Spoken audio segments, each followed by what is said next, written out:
Hello students, आज मैं आपको क्लास 9 का चैप्टर 4 लीनियर इक्वेशंस इन टू वेरिएबल, ठीक है, अलजेब्रा पार्ट से बता रही हूँ। तो लीनियर इक्वेशन क्या देखा, 3x + 7 = 0।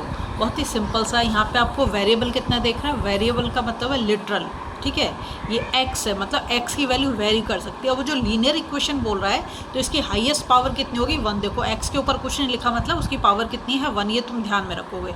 यहाँ पर मैंने सिर्फ क्या लिया है, 1 वेरिएबल लिया है, जबकि हमारा सिलेबस में क्या 2 वेरिएबल। सिर्फ तुम्हें समझाने के लिए मैंने एक एग्जांपल लिया है। अगर मैं इसे सॉल्व करना चाहूँ तो क्या करूँगी, x = इस 7 को इधर ले जाऊँगी तो माइनस का हो जाएगा, और ये 3 इधर जाके यहाँ मल्टीप्लिकेशन में, तो इधर जाके किसका हो जाएगा, नेगेटिव, वो उसमें डिवीज़न में चला जाएगा, ठीक है। तो ये तो हो गया लीनियर इक्वेशन इन वेरिएबल। लेकिन हमें अब क्या पढ़ना, लीनियर इक्वेशन इन 2 वेरिएबल। सबसे पहले तो उसकी जर्नल फॉर्म समझ लो क्या है, ax + by + c = 0, ठीक है। देखो ये जो है a, b and c are real numbers and a, b is not equal to 0, ये 0 नहीं होगा, ठीक है। अब यहाँ पे देखो एक एग्जांपल लिया, x + y = 27, ठीक है। अब यहाँ पे अगर उसका x का कॉफिशेंट आपसे पूछा जाए तो यहाँ तो कुछ दे ही नहीं रखा, तो आप क्या मान लोगे, 1। और y का कॉफिशेंट पूछा जाए तो यहाँ पर भी कोई नंबर नहीं है। कॉफिशेंट समझ लो तुम नंबर, इसके पहले जो नंबर लिखा होगा वो भी कुछ नहीं, तो 1 मान लोगे, ठीक है। और ये c की वैल्यू अगर मैं इसको इधर ले आऊँ तो ये -27 हो जाएगा, मतलब इक्वल के इस साइड पर ले जाऊँ और इक्वल्स टू 0 कर दूँगी, ठीक है। यहाँ पर एक और इसमें एग्जाम्पल लिया है मैंने, x = 10y। लेकिन हमारी स्टैंडर्ड फॉर्म कैसे, ax + by + c = 0। अब तुम कहोगे इसमें तो c नहीं है, x तो है, अगर मैं इसको इधर ले जाऊंगी तो -10 हो जाएगा, ठीक है। देखो अब क्या करेंगे, linear equation in 2 variables has infinite number of solution, मतलब एक इक्वेशन के बहुत सारे सॉल्यूशन हो सकते हैं। इनफाइनाइट मैनी सॉल्यूशन का मतलब यही है। अब देखो तुम आगे समझ में आएगा तुम्हें। यहाँ जैसे show that x = 2, y = 3 satisfy the linear equation 3x - 4y + 6 = 0। x की जगह पे क्या बोल रहा है, 2, और y की जगह पे क्या बोल रहा है, 3। देखो क्या करा, यहाँ पे अगर हम x = 2 और y = 3 लगाएंगे तो क्या बन जाएगा, 3x - 4y + 6। 3 x की जगह पे क्या लगाने को बोला है, 2, y की जगह पे क्या लगाने को बोला है, 3, ठीक है, +6 = 0।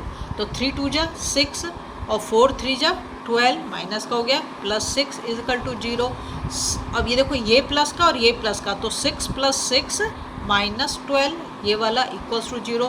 तो कितना हो गया, 12 - 12, तो क्या आ गया, 0 आ गया। तो इसका सॉल्यूशन क्या आ गया तुम्हारा, मतलब ये हो गया है। क्योंकि क्या कहते हैं, जब हम कोई भी इक्वेशन सॉल्व करते हैं तो left hand side = right hand side ही तो हमें करना होता है, वो यहाँ पर हमने करा है। अब तुम यहाँ पर देखो, ऐसे भी तुम अपने मन से वैल्यू मान सकते हो। जैसे यहाँ पे x = 2 दे दिया, y = 3 दे रखा है, उससे हमने इसको सॉल्व कर दिया। लेकिन अपनी मर्जी से भी हम कुछ भी ले सकते हैं, लेट कर सकते हैं 0 1 2। अगर नहीं दे रखा तो 0 1 2 3 या -1 -2 -3, जो तुम्हारी मर्जी है वो तुम कर सकते हो, ठीक है। एक और एग्जांपल लिया, देखो यहाँ पे 3/2 x = 7.5 + 2y। पहले तो हमें क्या करना है, देखना है कि इसे स्टैंडर्ड फॉर्म में हम कैसे लेके आएँ। तो स्टैंडर्ड फॉर्म हमारी क्या है, ax + by + c = 0। जैसा कि मैंने पहले बताया कि a क्या है तुम्हारे यहाँ पे, कॉफिशेंट होगा, और y का कॉफिशेंट क्या होगा, b, और ये c क्या है हमारा, कांस्टेंट। ये कांस्टेंट टर्म है, मतलब यहाँ पे तो तुम्हें सिर्फ नंबर ही मिलने वाला है, यहाँ तुम्हें वेरिएबल के साथ नंबर भी मिलेगा दोनों प्लेस पर, ठीक है। जब हम इसे इस फॉर्म में लिख रहे हैं कैसे, ax तो ये हो गया 3/2x, ठीक है।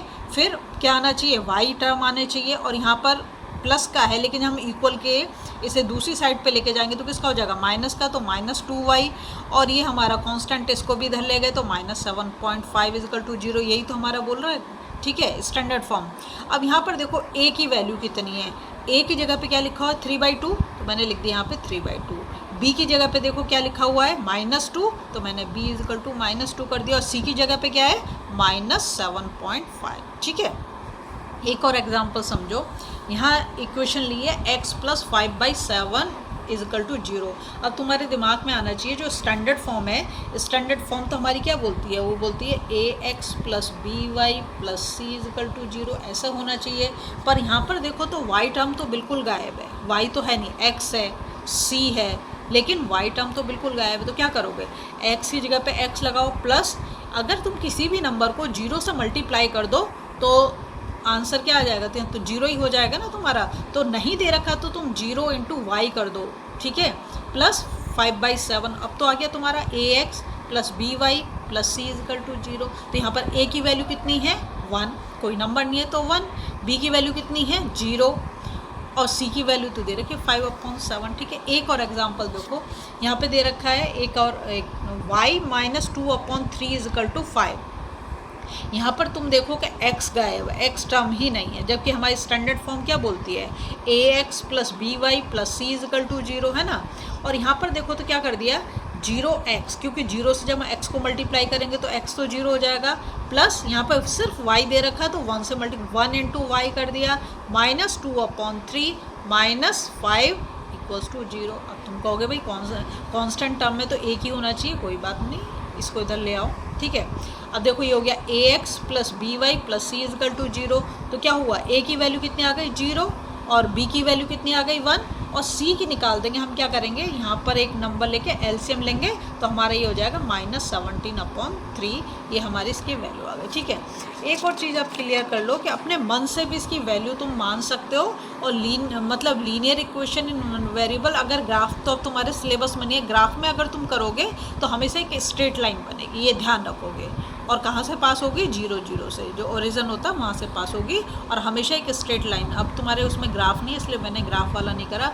अगर आपको वीडियो पसंद आ रही है प्लीज़ लाइक शेयर सब्सक्राइब कर दें, फॉलो